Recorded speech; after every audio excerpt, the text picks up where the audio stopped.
नमस्कार, श्री महाकाल लोक टीवी में आपका स्वागत है। आपके साथ मैं हूं आरती गहलोत। रुक करते हैं खबरों की ओर। छत्तीसगढ़ के मुख्यमंत्री विष्णुदेव साय ने कहा, लगातार तीसरी बार पीएम नरेंद्र मोदी तीसरी बार हमारे देश के यशस्वी प्रधानमंत्री श्री नरेंद्र मोदी जी के नेतृत्व में एनडीए की सरकार बन रही है और इसके लिए समस्त देश के मतदाता भाई बहनों के आभारी हैं। छत्तीसगढ़ के मतदाता भाई बहनों के आभारी हैं और छत्तीसगढ़ में भी लोकसभा के चुनाव में ऐतिहासिक विजय मिली है। 11 में से 10 लोकसभा सीट भारतीय जनता पार्टी जीती है और हमारा जो यहाँ का चुनाव प्रबंध समिति था, जिसके प्रदेश के संयोजक श्री शिवरतन शर्मा जी थे और 38 तरह की कमेटी बनी थी और भारी धूप के बाद भी, नौतपा धूप के बाद भी हमारे प्रबंध समिति के सभी लोग बहुत मेहनत किए, पसीना बहाए, परिश्रम किए और ऐतिहासिक विजय दिलाए। आज उनको धन्यवाद देने का ये बैठक था और हमारे जो 10 नवनिर्वाचित सांसद हैं उनका भी पहली बार रायपुर और प्रदेश कार्यालय आना हुआ था। क्या कर रहे हैं? उनको भी पार्टी की तरफ से हमारे यशस्वी प्रदेश अध्यक्ष जी ने उनको पटका और बुके देकर उनका सम्मान किया। अगली खबर की ओर बढ़ते हुए उत्तर प्रदेश के सरकार में मंत्री दयाशंकर सिंह ने कहा, आरक्षण और संविधान बदलने को लेकर जो अफवाहें फैलाई गई और मतदाताओं को भ्रामक जानकारी दी गई, उसका असर प्रारंभिक देखने को मिला है। उसमें पार्टी को तो ऐसा समीक्षा करेगी।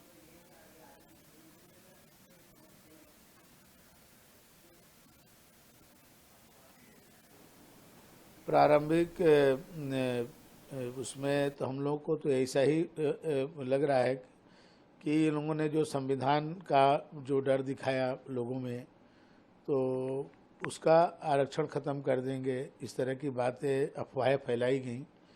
उसका असर क्योंकि प्रचार प्रसार में कहीं भी समाजवादी पार्टी देखती नहीं थी, न उनका कोई वो था।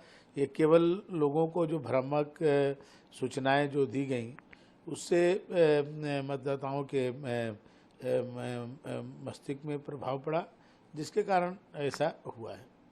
एक वजह ये भी बताई जा रही है कि जो सीट बंटवारे थे, जो टिकट दिए गए, उसमें कहीं ना कहीं गलती हो गई, जिस वजह से ये दिक्कतों का सामना करना पड़ा।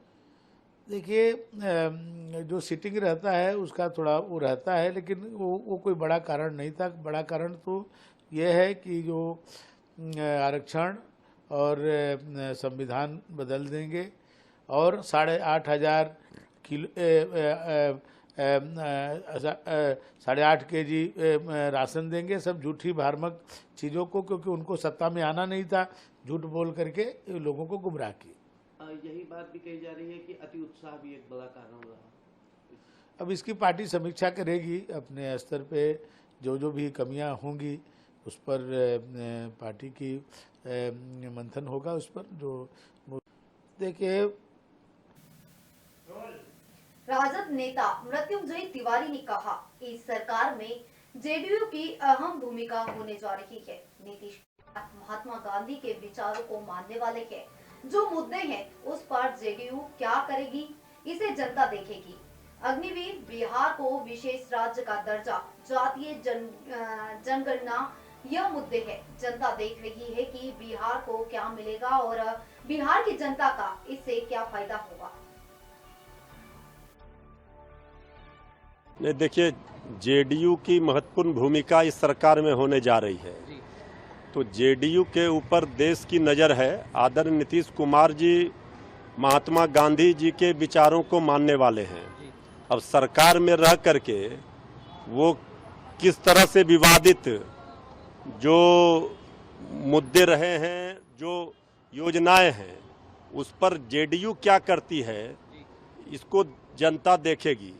तो अग्निवीर योजना हो, चाहे जातीय जनगणना का मामला हो, बिहार को विशेष राज्य का दर्जा हो, ये सारी चीज़ें जेडीयू को करानी चाहिए। अग्निवीर योजना को वापस कराना चाहिए, नहीं तो फिर देश का नौजवान माफ़ नहीं करेगा और बिहार की जनता देख रही है आदरणीय नीतीश कुमार जी की ओर कि बिहार को क्या मिलेगा, बिहार की जनता को क्या फायदा होगा।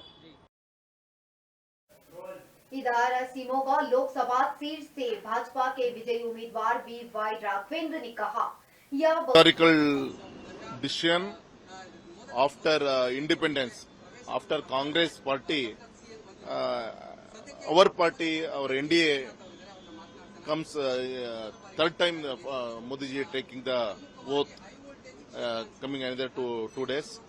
So very historical day, and in the place of rock temple of Swami Vivekananda in Kanyakumari, Modi ji's they wrote the letter to whole country. I also read in newspaper their view, their thinking in that line what India will be want to see in highest position to countering the world. So we will also put the step with the Modi ji to develop our country. India Alliance is constantly saying that it is a moral defeat for BJP, especially in the states like. No. It's yeah. In some one by one elections there is a differences between some issues and anti campaign by the other opposition parties against our party. So these are our wishes. Example in Karnataka, they fought against our party, not any ideology, only on guarantee issues like that. So some influence. So I think in the third tenure, Modi ji 100% will give some more good programs to the common people of the India. इधर कर्नाटक के मंत्री B नागवेंद्र के इस्तीफे के बारे में पूछे जाने पर उप मुख्यमंत्री डी.के. शिव कुमार ने कहा, वे एक प्रेस कॉन्फ्रेंस कर रहे हैं। No, he is calling a press conference. Evening, he has said that he will meet the chief minister. Sir, Rahul Gandhi is coming. Tomorrow is coming. No, he has to attend the court. He has been summoned, so he is going to attend the court. Okay. There is a false case from the BJP on me, Rahul Gandhi, and CM. So, in order to respect the court, he is coming. अगली खबर की ओर बढ़ते हुए Ranchi Lok Sabha seat से BJP के विजयी सांसद संजय सेठ ने कहा, रांची की जनता ने मेरे ऊपर जो विश्वास किया उस पर खरे उतरेंगे। पिछले 5 वर्ष भी हम रुके नहीं थे, विकास पर कार्य किया। हमारी पहली प्राथमिकता रहेगी कि यहाँ के युवा नशे के चंगुल में फंस रखे हैं और उन्हें बचाना है। हम इस पर जन आंदोलन भी करेंगे।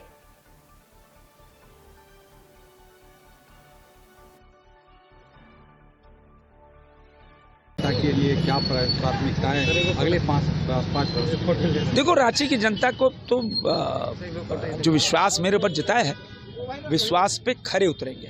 प्रयास नहीं करते हम बोलते हैं हम लोग संकल्पित कार्यकर्ता है, खरे उतरेंगे। पिछले 5 सालों में आपने देखा एक दिन भी हम रुके नहीं, और रांची को चाहे हमारा चांडिल डैम हो, ईचागढ़ का दूर इलाका हो, चाहे नसरुल्लागंज हो, कोई भी इलाका, वहाँ विकास खींच के लेके दिल्ली में बैठना, क्योंकि सांसद की भूमिका होती है कि जो देश विकास कर रहा है दिल्ली में से विकास मंत्रालय में घूमकर खींच के लाओ। वो प्रयास हमने किया, तभी तो इंफ्रास्ट्रक्चर डेवलप हुआ, तभी फ्लाईओवर्स का जाल बिछ रहा है, तभी रिंग रोड बन गई, तभी तो आउटर रिंग रोड का प्रपोजल पास हो गया, तभी तो विश्व स्तरीय 7 स्टेशन बन रहे हैं, तभी सॉलिड वेस्ट मैनेजमेंट प्लान बन गया, तभी ईस्टर्न जोन की सबसे बड़ी लाइब्रेरी 68 करोड़ की लागत से बना रहे हैं। ऐसे सैकड़ों काम। लेकिन जो पहली प्राथमिकता होगी, रांची मैं 2-3 साल से चिल्ला रहा हूँ, ये कांग्रेस की सरकार और ये जेएमएम की सरकार सुन रही है। पूर्व मुख्यमंत्री को, वर्तमान मुख्यमंत्री को, पूर्व डीजीपी को, वर्तमान डीजीपी को हम बोलते रहे कि भाई हमारा युवा भटकाव की स्थिति में है, नशे के चंगुल में फंस रहा है, नशा बर्बाद कर रहा है। पहले 9 बजे शराब की दुकान बंद होती है, अब 11 बजे बंद हो रही है। सरकार पैसा कमा रही है, युवाओं के भविष्य के साथ खिलवाड़ हो रहा है। लॉन्जेस 2 बजे 3 बजे भोर तक शराब परोसी जा रही है, हत्या हुई लॉन्जेस में। हमको अपने युवाओं को, अपने बच्चों को बचाना है नशे के चंगुल से। ये मेरी पहली प्राथमिकता होगी। कैसे नशे का कारोबार बंद हो, और इस पे हम जन आंदोलन की तैयारी कर रहे हैं। शिवसेना विधायक संजय शिरसट ने वर्षा बंगले में विजयी सांसदों की हुई बैठक के बाद कहा, आज सभी नवनिर्वाचित सांसदों को बुलाया गया था। सभी आज सभी जो नवनिर्वाचित एमपीज हैं उनको बुलाया गया था। उनका जैसे हमारे संस्कृति के हिसाब से उनका स्वागत किया गया, सम्मान किया गया, और उनको सिर्फ अभी यहाँ से आज दिल्ली जाना जरूरी था, इसलिए अब यहाँ से वो बाला साहब के स्मृति स्थल पे गए, वहाँ वो अभिवादन करेंगे और वैसे ही वो दिल्ली जाएंगे। कल वहाँ हमारी पार्टी की एक बैठक होने वाली है, जिसे खुद सीएम साहब वो मीटिंग में उपस्थित रहेंगे। पार्टी के जहाँ के गठनेता का जो चुनाव है, कल वो पार्टी के मीटिंग में तय हो जाएगा। एक गठनेता होगा, दूसरा चीफ जो जिसको चीफ व्हिप जो बोलते हैं उसका चयन किया जाएगा, और तीसरा ट्रेजरर। ये तीनों की कल नियुक्ति की जाएगी। वैसा लेटर ये लोकसभा अध्यक्ष के पास भेजा जाएगा। क्या उनको कुछ खास मैसेज दिया जाएगा या फिर कुछ उनको बताया गया है? क्या मतलब नहीं, ऐसा कोई खास मैसेज नहीं है। हमारा एनडीए के साथ अलायंस है, और वो अलायंस के हिसाब से परसों दिन जो उनकी जो कली जो उनको राष्ट्रपति के सामने पेश करना है, तो वो सभी खासदार एक साथ जाएंगे और अपना सपोर्ट उनको देंगे। कुछ इंस्ट्रक्शन दिए गए एमपीज को वर्षा पे? नहीं, कोई इंस्ट्रक्शंस नहीं है। नए हैं, अच्छे से काम करो, अपने पार्टी का नाम ऊंचा करो, यही उनको संदेश है। ठीक है, थैंक यू।